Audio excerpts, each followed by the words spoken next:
Good day, everyone. Today I will present my midterm analysis on the emerging trend of green consumerism, especially among urban millennial Indonesia, and how we can understand it through a microeconomic lens. Okay, next. First of all, let me introduce myself. My name is Erika Pratiwi Darmanto, and I'm currently student from STEMBA 4. I'm truly excited to be here today and to share my thought and my finding with all of you. Through this presentation, I hope we can learn something meaningful together and spark new insight from the topic I will discuss. Okay, now we start from the background. Our journey began with the global context. The planet is facing an extraordinary ecological crisis from the climate change, plastic pollution, largely driven by unusual consumption habits. In response, green consumerism has emerged as a movement where individually factor in environmental concern when making purchase decisions.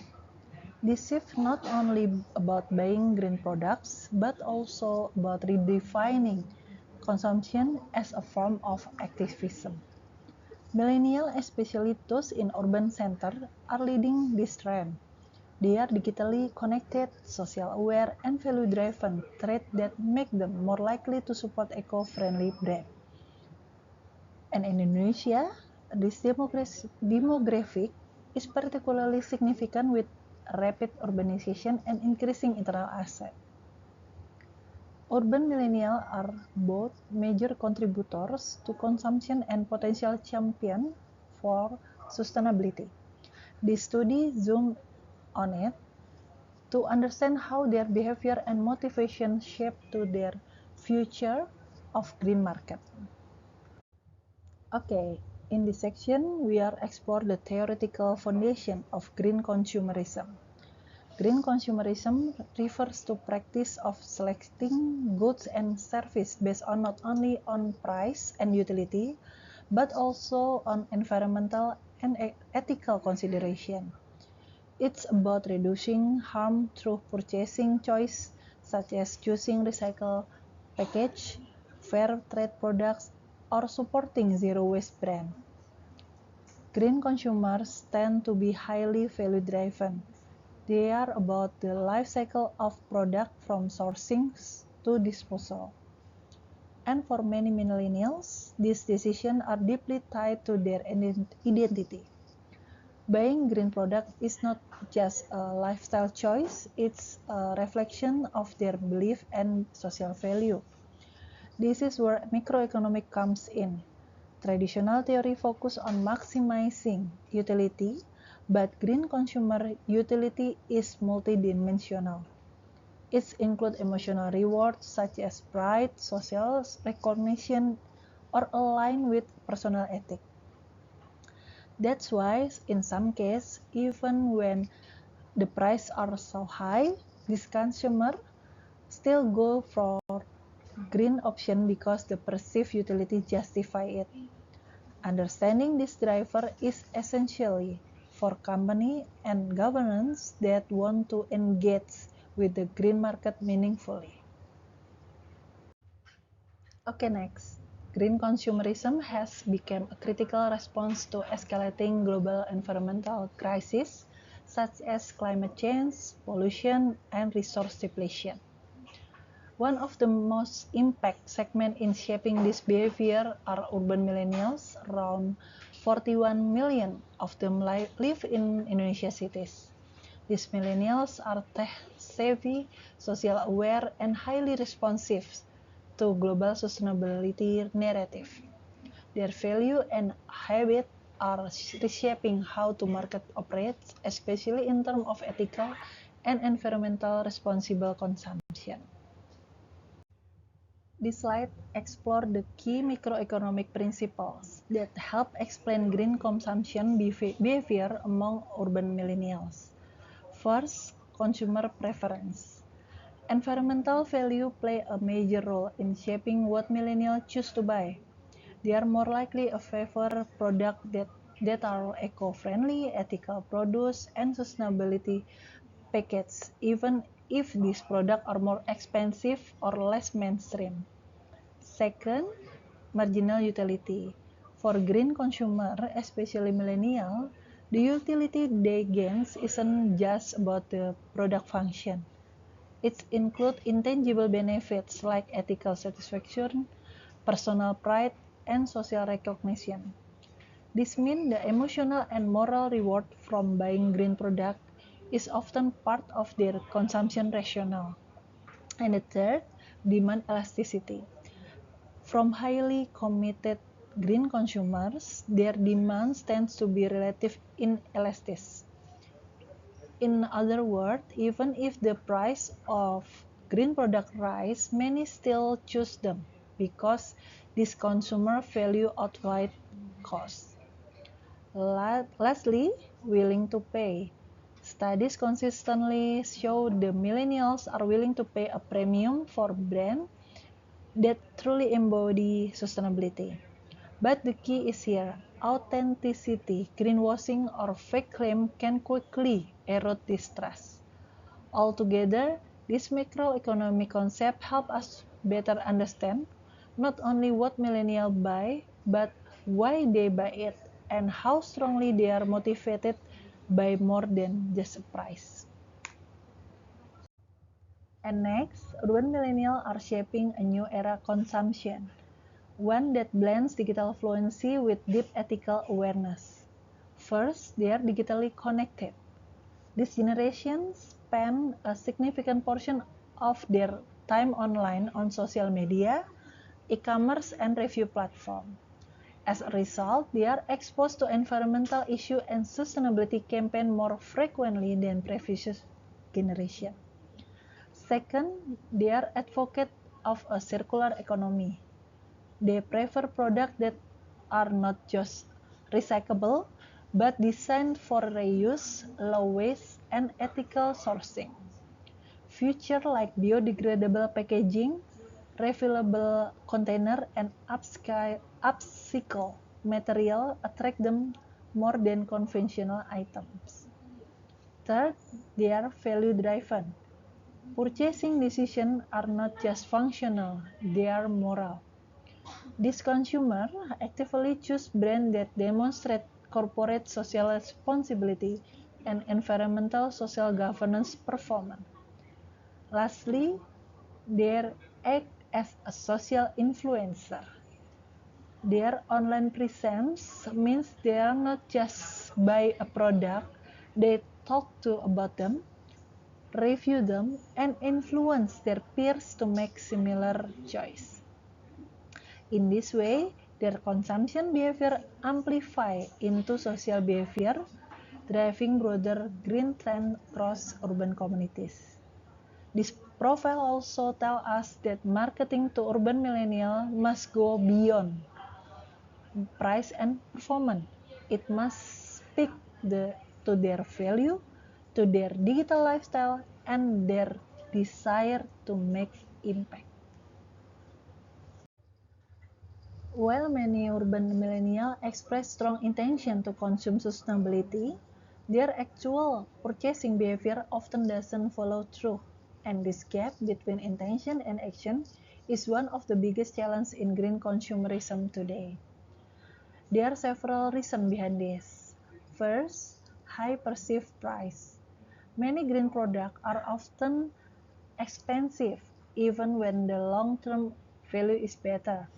This cost barrier can discourage customers, especially those in early career or with lower disposable income. Second, lack of trust, often due to greenwashing. When the companies fake environmental claim, it erodes consumer confidence. Millennials are particularly sensitive to this. They want transparency, not marketing gimmick. And the third, accessibility issues. Even someone want to buy green product, the product may not be available in their neighborhood or through the platform they usually shop for. Convenience still matters. And fourth, there is limited education and awareness. Some consumer may want to act sustainability, but doesn't fully understand what product or behavior are actually green. They may rely on logos or slogans without knowing the real impact. So, to close this intention behavior gap, we need not only better product, but also better access, clearly communication, and strong trust. Bridging this gap is essentially if we want sustainability to become the norm, not just niche trend. To address the intention behavior gap and support sustainable purchasing decision among urban millennials, both business and government must take active roles. From the business perspective, there are three key strategies are essential. First, offering affordable option. The green product must become more price competitive. Cost should not be a barrier to ethical choices. Economic of scale and innovation can help lower price while maintaining quality. Second, enhancing transparency. Brand must be clearly communicate to their environmental claim backed by credible certification and measurable impact.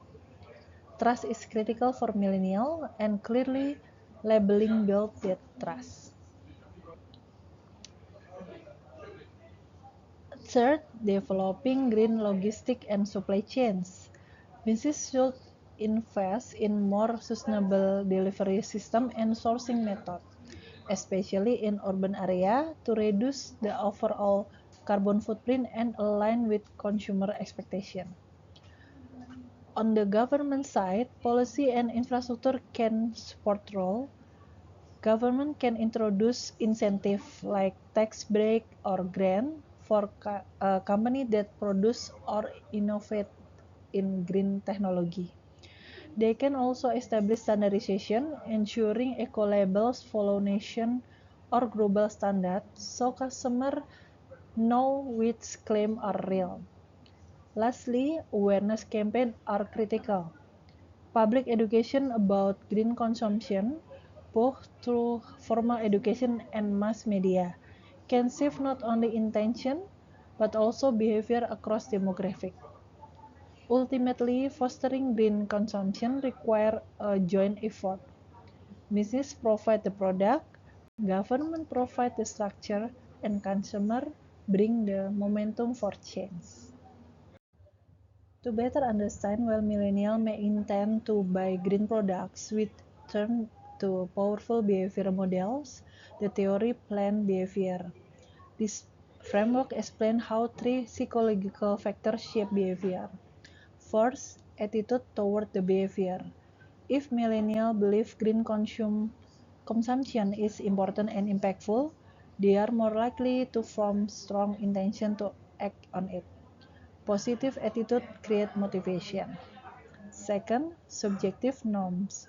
This refers to perceived social pressure.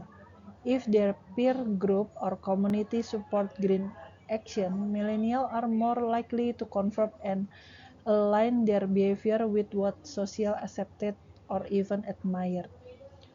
Third, perceived behavior control. This is a critical element.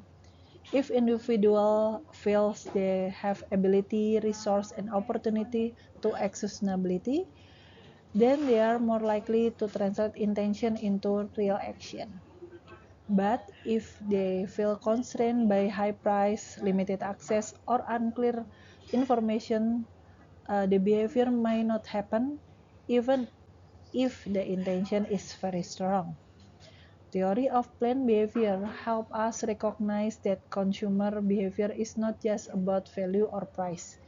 It's also about belief on one's own ability to make difference and whether the environment support that belief. So, if we want to encourage real change, we need to strengthen all three pillars: attitude, norm, and perceived control.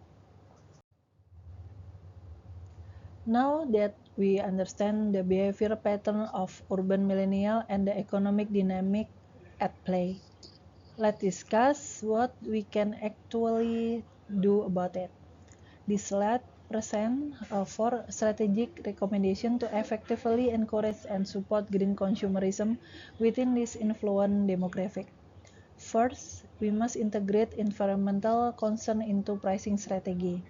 This means reflecting the true cost of environmental impact in product pricing and offering green alternatives that competitively priced.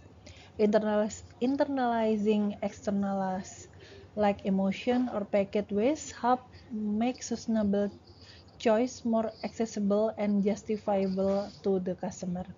Second, encourage circular economy product design.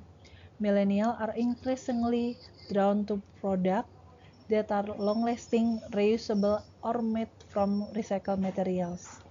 Designing with end-of-life reuse in mind support both ecological sustainability and consumer value. Third, tailor communication to millennial value. Millennial tends to support brands that authentically and social responsible. So rather than purchase or pushing technical product feature, brands should emphasize environmental impact, transparency, and community engagement. Communication should feel personal and purpose-driven. Finally, leverage influencer and peer-to-peer marketing. Millennial trust recommendation from peers and social media figure far from than corporate advertising. Partnering with trust voice in sustainability help build credibility and influence behavior within communities.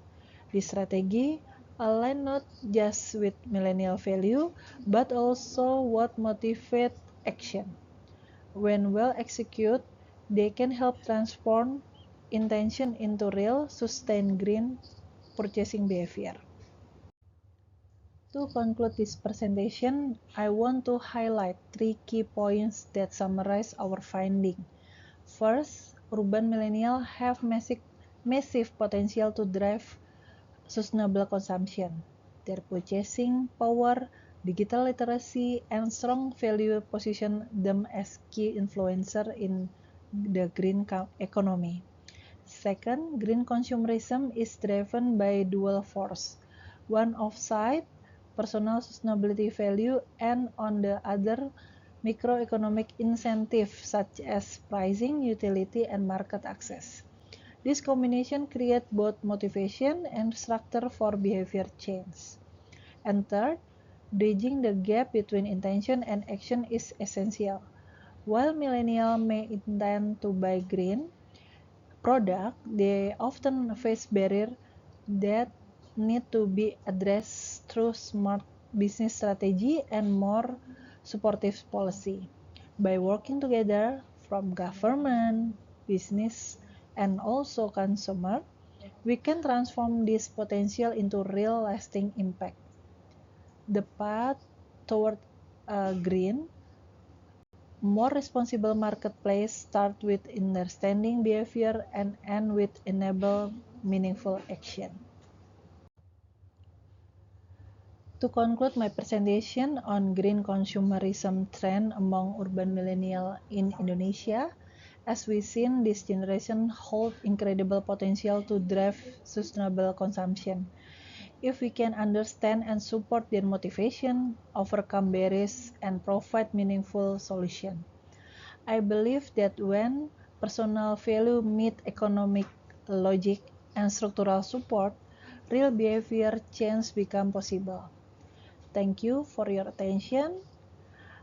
I'm Erika Pratiwi Darmanto, and goodbye.